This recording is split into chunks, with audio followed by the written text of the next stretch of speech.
মিরপুর সংসদীয় আসনের সম্মানিত সংসদ সদস্য প্রার্থী জনাব জননেতা আব্দুল গফুর, জনাব জননেতা আব্দুল গফুর।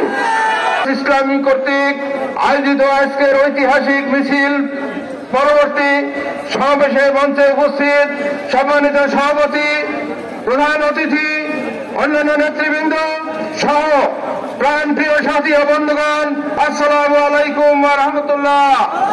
সম্মানিত উপস্থিতি, আপনারা জানেন 2011 সালের 19শে সেপ্টেম্বর আমাদের প্রিয় নেতা এটিএম আজহারুল ইসলাম তদানীন্তনকালের ভারপ্রাপ্ত সেক্রেটারি জেনারেল সম্পূর্ণ অন্যায়ভাবে গ্রেপ্তার করে প্রায় এক যুগেরও বেশি সময় কারাগারে রাখা হয়েছে।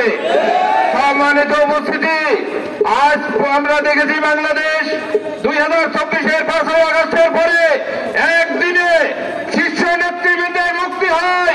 আমাদের নেতৃবৃন্দের 6 মাস 10 দিন পার হয়ে গেল, এরপরও আমাদের নেতাকে মুক্তি দেওয়া হয় নাই।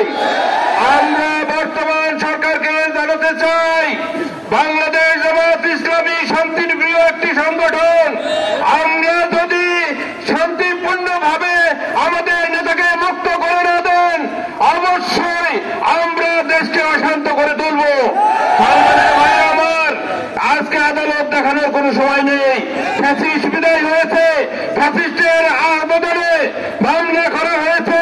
3 কিলোমিটার 7 কিলোমিটার দূরের সাক্ষীকে সাক্ষ্য গ্রহণ করে আমাদের নেতাকে বন্দী রাখা হয়েছে। সম্মানিত ভাইরা আমার, আজকে বাংলাদেশ বা জামাত ইসলামী কুষ্টিয়ার পক্ষ থেকে আমরা জানাতে চাই, প্রশাসনকে জানাতে চাই, সরকারকে জানাতে চাই, আমাদের নেতাকে অবিলম্বে নিঃস্বার্থভাবে মুক্তির ব্যবস্থা করুন। অন্যথায় আমরা আরো তীব্র আন্দোলন গড়ে তুলব। সবাইকে আগামী দিনের আন্দোলন সংগ্রামে আহ্বান রেখে আমার কথা শেষ